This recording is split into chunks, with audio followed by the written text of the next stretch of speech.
Hi, everybody. This week we're going to be talking about major expenditures, which include housing, transportation, and food. Today we're going to be talking about housing. All right, let's just get right into it. All right, so housing, transportation, and food costs are what we consider major expenses. And if you look at this pie graph, you'll see that they end up being over 60% of spending choices for the average consumer. Uh, and so we really want to make sure that we are thinking critically and being incredibly intelligent about making spending decisions regarding these three areas. All right. And it's important to keep in mind throughout this process that it is essential to continue that plan buying process so that we are making smart purchasing decisions, especially in the major expenditures area of our economic well being, our financial well being. Uh, that credit is often used to purchase housing and transportation, so we want to make sure that we are managing credit well, that our choices here impact our overall net worth, which, could mean something to you if you want to start building your own financial capital.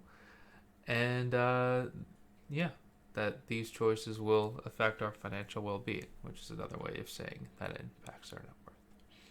All right. So, housing, renting, and owning. These are the two options we're going to be talking about. All right. Now, this housing that we see here, that's that 34% for that average consumer. And let's break that down.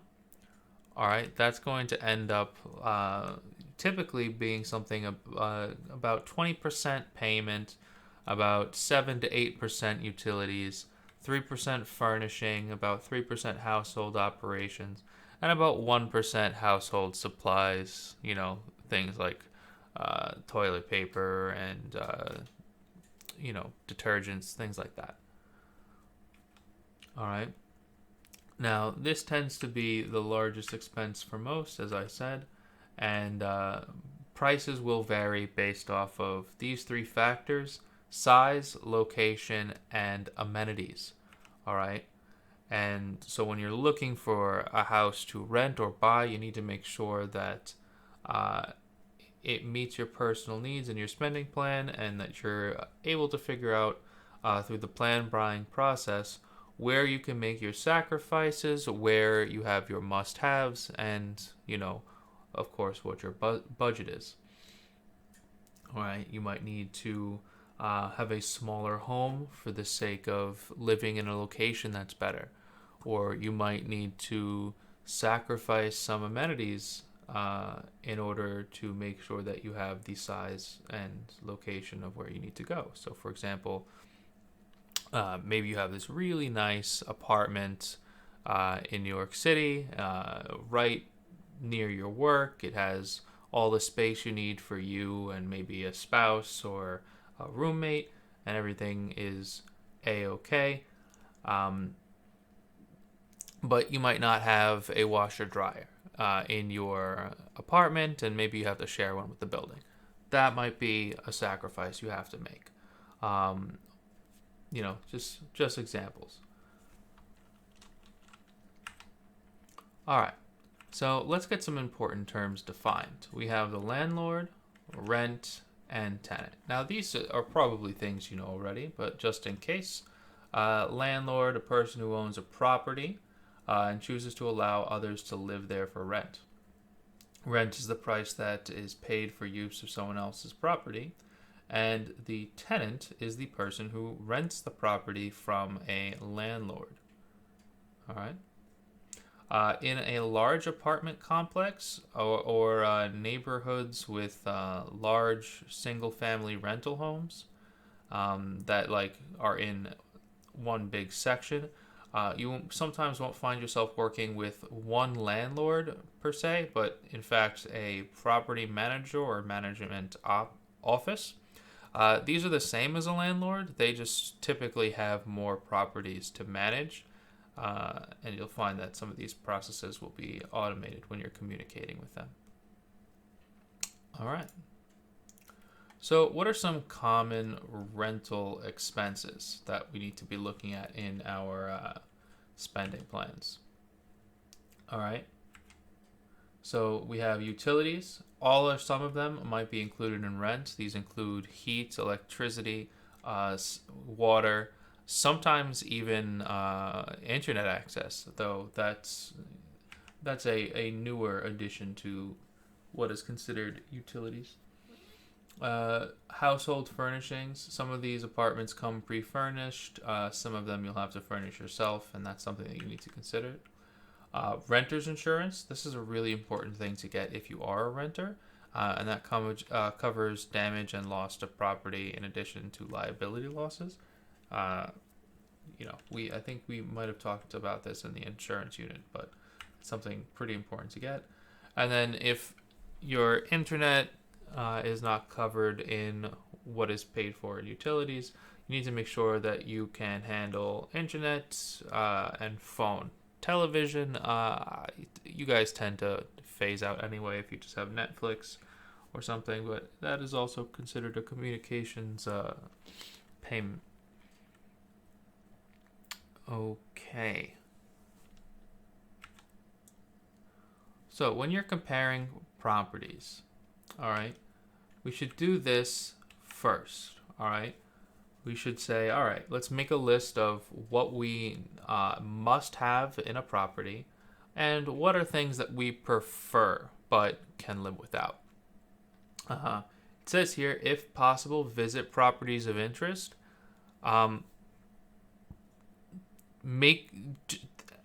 That's a very weak way of saying it. Never rent or buy a property that you haven't seen with your own eyes.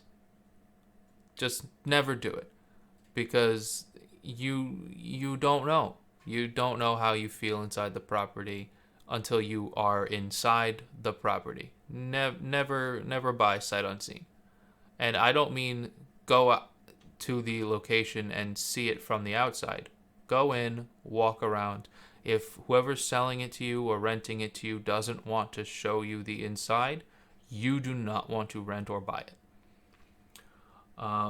Know what you can afford. All right. Sometimes, you'll be looking around and you'll find the perfect property for you, but it's just not the perfect price. And at that point, you have to be able to make the hard choice of letting that property go, because you got to know what you can afford. You don't want to start, draining your financial well-being just to live in a nice place that you can't afford. And make sure that you understand the policies, which we'll talk about in a bit. All right. And now, essential and preferred features. When I said that at the top, you've got to make sure you know what you want.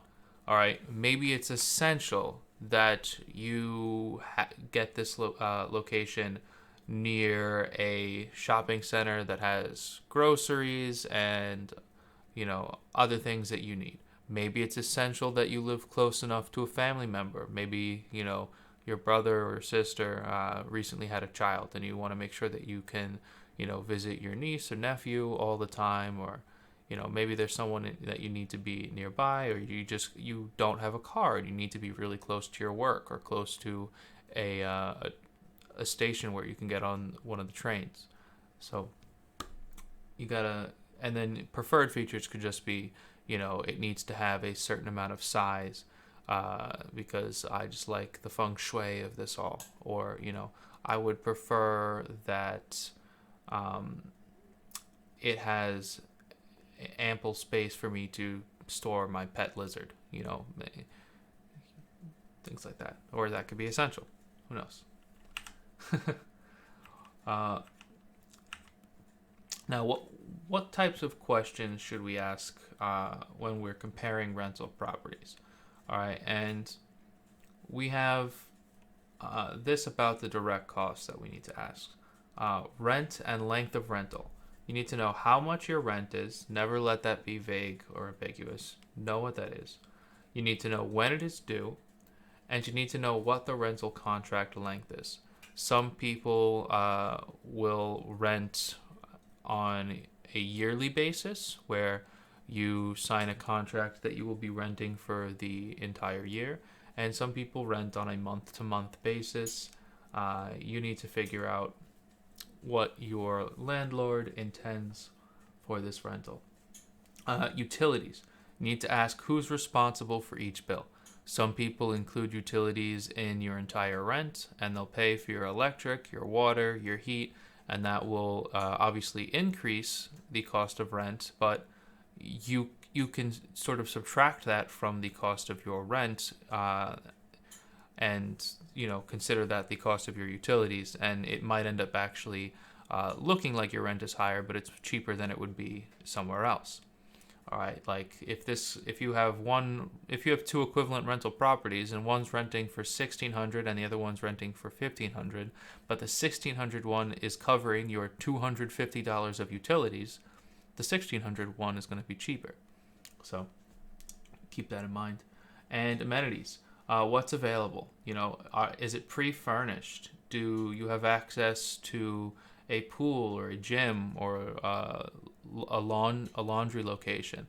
All right, if you're getting an apartment in a complex, you'll often have these things, these amenities. Whereas if you're renting like the top floor of a house that's split into two apartments, you might not have that. So it's good to ask what your amenities will be. All right. You should also ask them about their policies. All right. What are the features of the properties, and what can you or can you not do? For example, some apartments will have restrictions on what pets you can have, where you can park. Sometimes there will be parking, in a space near or under your apartment complex, and you can get a spot there, or maybe that's an extra service you have to pay for. And also, what are the safety features? If you're, again, in a complex, by law, if you're high up enough, you will have the fire escape, but also they would likely have sprinklers in the home, other things to keep you safe from fire and other damages. Maintenance, repairs, who's responsible for the work and fees? A lot of the times you'll have a super who will, if you're in a complex, who will take care of any damages to the property, but then you also have to figure out who's going to be paying for that. The eviction terms. You don't want to be... I just got an email. Sorry for that, guys. You don't want to be evicted without knowing why. I mean, obviously, if you're a bad tenant because you're not paying or you violated one of the policies that we mentioned above, you can be evicted. But you've got to make sure that you understand that. And then also, what are your rights? And that's not something that you necessarily... need to ask the landlord or property manager. That's something that you could look up, depending on where you're deciding to rent. So if you're renting in New York, Google renters' rights in New York. Ta-da. All right. Now, when you're applying to rent, you will typically have to fill out an application, and that application gives the landlord some information about you, and lets them decide whether or not they even want to rent to you at all. All right. Questions that you will likely see on a rental application are: who will be living at the property? Is it you, or you and a spouse or partner, or you and a spouse or partner and a child or a pet? Things like that. Income and employment verification. People are not going to want to rent to you if you do not have a job or some way of earning a steady income, because then how are you going to pay them? It's just not going to work. Rental history. If you have one, that's great, because then they can contact previous landlords or property managers to see how you were as a tenant. References, this can be personal references from friends, coworkers, things that will give them an idea of who you are as a person, so that they know whether or not they want to interact with you on that monthly basis or so to get your your check for rent. So, and obviously they'll have to interact with you if anything goes wrong with the property. So, and then a credit history check, because obviously if you have a weak credit score, it might obviously, unless you're scammed or something, or someone steals your identity, it might show that you are not necessarily trustworthy in this renting environment. All right. Now, the rental agreement. All right, this is also considered your lease. It's the contract specifying the tenant's and landlord's legal responsibilities. And you've got to make sure that all expenses and policies are clearly outlined, so that you or the landlord, neither of you, can end up being treated unfairly because one or the other is not getting exactly what they need. Make sure that everything's listed very clearly, so that you know exactly what you need to do to maintain an equilibrium here. All right. And you should not be paying any deposits or rental payments without a rental agreement, because you can get scammed that way. So make sure that you have that rental agreement, you've seen the property, and you feel comfortable with everything that's been going through before you actually decide to pay anyone. All right, initial expenses.